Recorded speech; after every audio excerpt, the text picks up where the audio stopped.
¿Quién era Melquisedec realmente y qué tiene que ver contigo hoy? Quédate, porque esta historia puede cambiar cómo ves la fe y la historia bíblica. El Rey eterno sin principio ni fin. Antes de continuar, recuerda que si te está gustando el contenido, puedes dejar un like y suscríbete para que no te pierdas los próximos capítulos. Sigamos. ¿Quién fue Melquisedec? Melquisedec fue una figura enigmática que apareció brevemente en el escenario de la historia humana, y luego se desvaneció, a pesar de ser uno de los individuos menos mencionados y más misteriosos del Antiguo Testamento. Melquisedec, el rey sacerdote de Salem, es fundamental para comprender conceptos clave en la Biblia. La pregunta es, ¿quién es exactamente esta misteriosa figura? ¿Qué nos revela este orden dinámico sobre el papel de Cristo como rey y sacerdote? En hebreo, su nombre significa Rey de Justicia, o Mi Rey es Justo. La primera mención de este nombre se puede datar unos 2 milenios antes de Cristo, la segunda alrededor de 1 milenio antes del nacimiento de Jesús, y la tercera en la segunda mitad del primer siglo después del nacimiento de Jesús. Abraham y Melquisedec, el rey de Elam, junto con 3 reyes aliados, se enfrentaron a 5 reyes que gobernaban territorios cerca del Mar Muerto.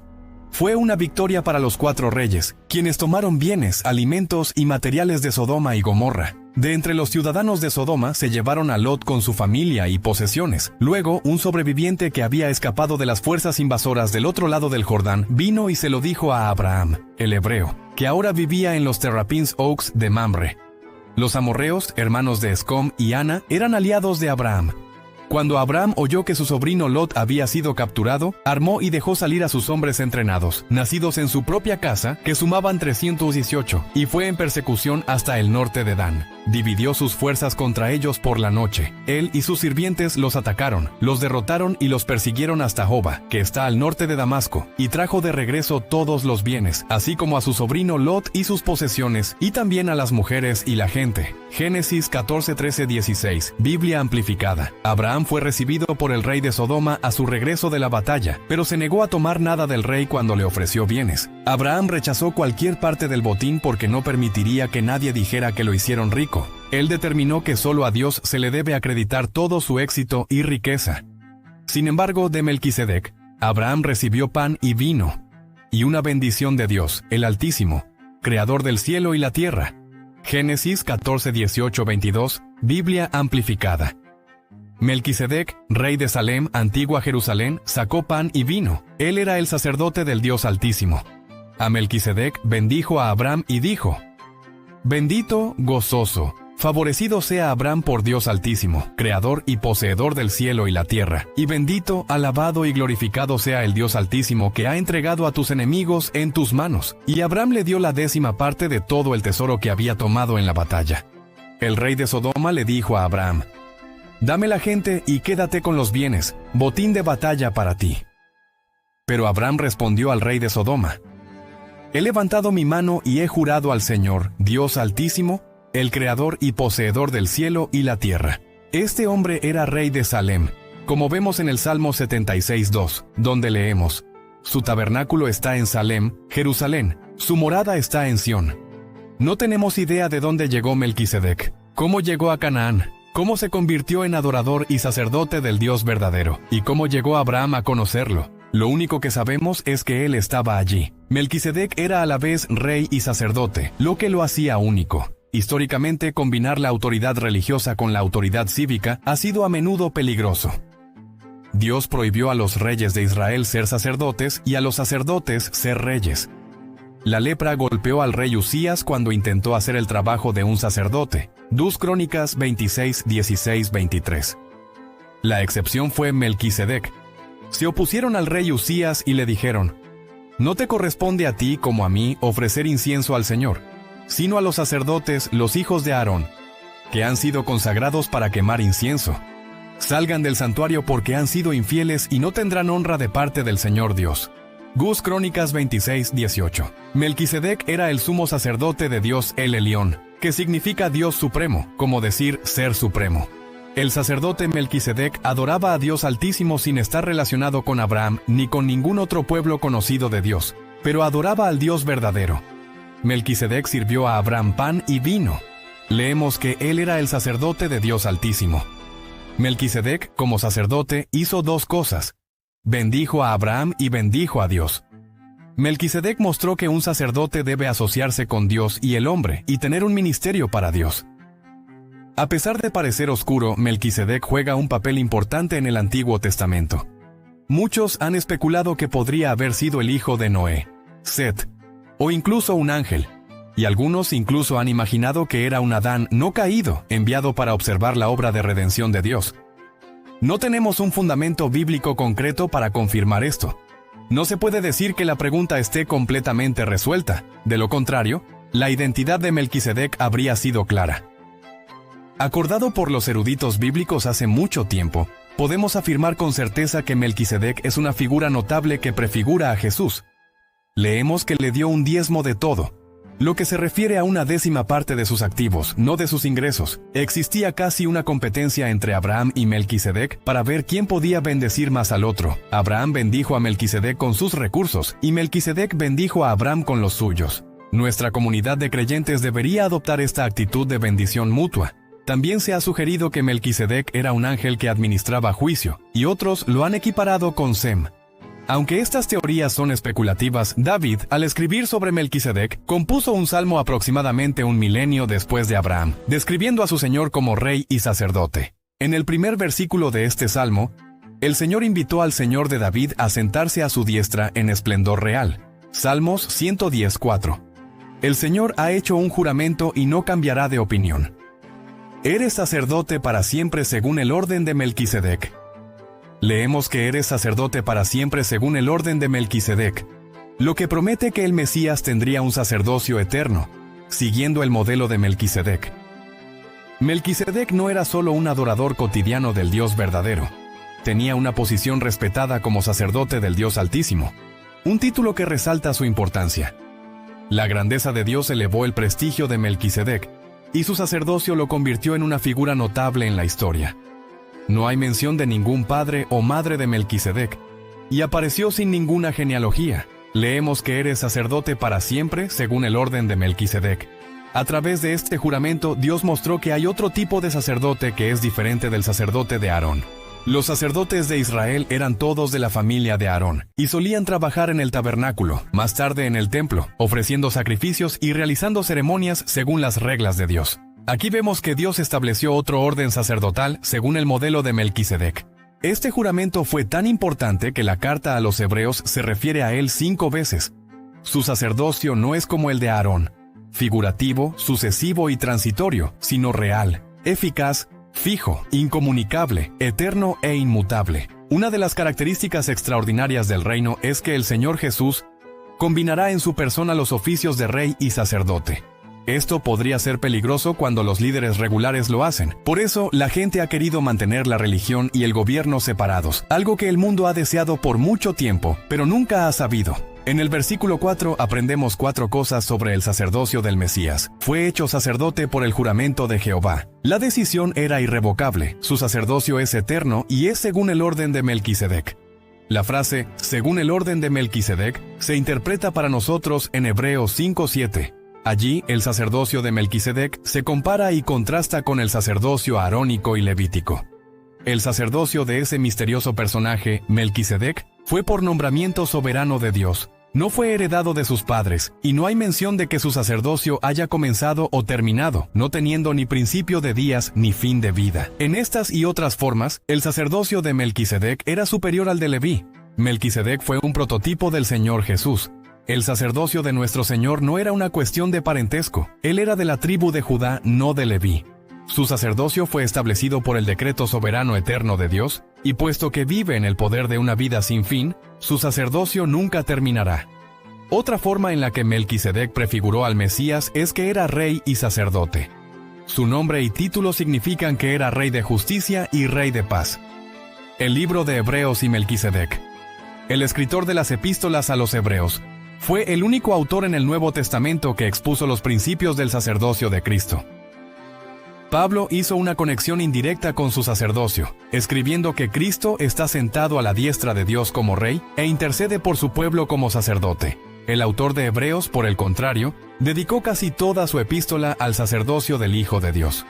Cristo purifica a su pueblo de sus pecados. Hebreos 2:17. Por lo tanto, era esencial que él tuviera que ser hecho como sus hermanos, la humanidad en todo respecto, para que por experiencia pudiera llegar a ser un poderoso y fiel sumo sacerdote en las cosas relacionadas con Dios, para hacer expiación por los pecados del pueblo, borrando así el pecado, satisfaciendo la justicia divina y proporcionando una manera de reconciliación entre Dios y la humanidad. Él es designado por Dios como sacerdote en el orden de Melquisedec, y llegó a ser sacerdote en este orden cuando Dios hizo un juramento, Hebreos 6:20, donde Jesús ha entrado de antemano como precursor por nosotros, hecho sumo sacerdote para siempre según el orden de Melquisedec, entró una vez para siempre en el lugar santísimo, en la presencia de Dios, y se sentó a la diestra de Dios, habiendo ofrecido una sola vez un solo sacrificio por los pecados, Hebreos 10:12. Mientras que Cristo, habiendo ofrecido un único sacrificio, el sacrificio todo suficiente de sí mismo por los pecados para siempre, se sentó a la diestra de Dios, lo que simboliza la consumación de la expiación por el pecado. En la posición de honor en Hebreos 7, el escritor resalta la superioridad del sacerdocio de Melquisedec sobre el sacerdocio levítico. Melquisedec, rey de Salem y sacerdote del Dios Altísimo, representaba un rey de justicia, setec y paz. Además de gobernar como rey, Melquisedec era un sacerdote sin genealogía. Hebreos 7, Biblia amplificada, nos dice que este Melquisedec, rey de Salem, sacerdote del Dios Altísimo, se encontró con Abraham cuando regresaba de la matanza de los reyes y lo bendijo, y Abraham le dio una parte de todo el botín. Él es el primero de todos, todo por la traducción de su nombre, Rey de Justicia, y luego también es Rey de Salem, que significa Rey de Paz, sin ningún registro de padre o madre ni línea ancestral, sin ningún registro de principio de días, nacimiento ni fin de vida, muerte, pero habiendo sido hecho como el Hijo de Dios, sigue siendo sacerdote sin interrupción y sin sucesor. Ahora deténgase y considere cuán grande era este hombre, a quien Abraham, el patriarca, dio la 10ª parte del botín. Es cierto que a los descendientes de Leví, que están encargados del oficio sacerdotal, se les ordena en la ley recolectar diezmos del pueblo, lo que significa de sus parientes, aunque hayan descendido de Abraham. Pero esta persona, Melquisedec, que no es de su ascendencia levítica, recibió diezmos de Abraham y bendijo a quien poseía la promesa de Dios. Sin embargo, está fuera de toda disputa que la persona menor siempre es bendecida por la mayor. Además, aquí en el sacerdocio levítico, los diezmos son recibidos por hombres que están sujetos a la muerte, pero en el caso de Melquisedec, son recibidos por uno de quien se testifica que vive perpetuamente. Una persona incluso podría decir que Leví, el padre de la tribu sacerdotal, mismo que recibió los diezmos, pagó los diezmos a través de Abraham, el padre de todo Israel y de todos los que creen, porque Leví todavía estaba en las líneas no nacidas de su antepasado Abraham cuando Melquisedec lo conoció. Ahora, si la perfección, una comunión perfecta entre Dios y el adorador, se había alcanzado a través del sacerdocio levítico, porque bajo él al pueblo se le dio la ley. ¿Qué necesidad había más de que surgiera otro tipo diferente de sacerdote, uno a la manera de Melquisedec, en lugar de uno designado al orden de Aarón? Pero cuando hay un cambio en el sacerdocio, hay una necesidad de un cambio en la ley concerniente al sacerdocio también, porque aquel de quien se envían estas cosas no pertenecía a la línea sacerdotal de Leví, sino a otra tribu de la cual nadie ha oficiado o servido en el altar, porque es evidente que nuestro Señor descendió de la tribu de Judá. Y Moisés no mencionó nada acerca de sacerdotes en conexión con esa tribu.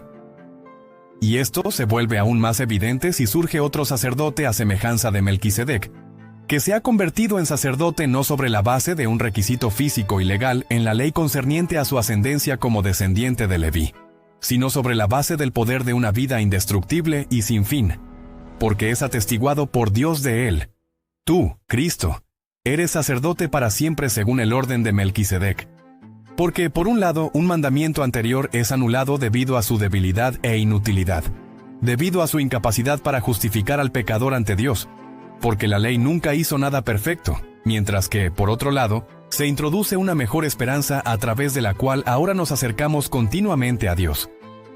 Y de hecho, no fue sin tomar un juramento que Cristo fue hecho sacerdote, porque aquellos levitas que anteriormente se convirtieron en sacerdotes recibieron sus oficios sin que fuera confirmado por el juramento, pero este fue designado con un juramento a través de aquel que le dijo: El Señor ha jurado y no cambiará de opinión ni se arrepentirá. Tú, Cristo, eres sacerdote para siempre. Y así, debido a la mayor fuerza y poder del juramento, Jesús ha llegado a ser la garantía cierta de un mejor pacto, un acuerdo más excelente y más ventajoso, uno que nunca será reemplazado o anulado. La anterior línea sucesiva de sacerdotes, por un lado, existió en mayor número porque la muerte les impidió a cada uno continuar perpetuamente en el cargo. Pero, por otro lado, Jesús mantiene su sacerdocio permanentemente e inmutable porque vive para siempre. Por lo tanto, también puede salvar para siempre de manera completamente perfecta para la eternidad a aquellos quienes se acercan a Dios a través de Él, quien vive eternamente para interceder y actuar en su nombre. Es un regalo divino que nos brinda un sumo sacerdote perfectamente adaptado a nuestras necesidades, santo, irreprensible, sin mancha de pecado, separado de los pecadores y exaltado por encima de los cielos. No necesita ofrecer sacrificios cada día, como lo hacían los antiguos sumos sacerdotes, primero por sus propios pecados y luego por los del pueblo. Él cumplió con todos los requisitos de una vez por todas al ofrecerse a sí mismo como un sacrificio voluntario. La ley designa a hombres débiles, frágiles y pecadores como sumos sacerdotes, pero la palabra del juramento de Dios, que llegó después de la instauración de la ley, establece de manera permanente a Asán como sacerdote, quien ha sido perfeccionado para siempre. El sumo sacerdote Jesús se distingue en la manera en que lleva a cabo sus deberes en comparación con los sacerdotes levíticos. No necesita realizar sacrificios diarios, pues lo hizo de una vez por todas, y no tiene que expiar por sus propios pecados, ya que en él no hay pecado. Una de las formas más asombrosas en que se diferencia de los sacerdotes anteriores es que se ofreció voluntariamente por los pecados del pueblo, convirtiéndose en el sacrificio supremo. La gracia de Jesús es verdaderamente incomparable y sublime. La ley establece sacerdotes que son imperfectos, marcados por la debilidad y el fracaso, que solo alcanzan una santidad ritual. Sin embargo, el Hijo es designado como sacerdote tras la ley, habiendo sido perfeccionado para siempre, un juramento mencionado en el versículo 21 de este capítulo y citado del Salmo 110:4. Hay profundas implicaciones en lo que hemos explorado. La manera en que los sacerdotes actuaban en tiempos pasados ya no se aplica a nosotros. Contamos con un sacerdote divino y eterno, y sería insensato intentar replicar las antiguas prácticas y tratar de introducir las funciones de nuestro gran sumo sacerdote. Y ahora que conoces la increíble historia de Melquisedec, ¿qué otros misterios bíblicos te gustaría descubrir? No te pierdas nuestro próximo video donde exploramos otra fascinante historia. Haz clic aquí para verlo o suscríbete y activa la campanita para no perderte nada. Nos vemos en el próximo viaje por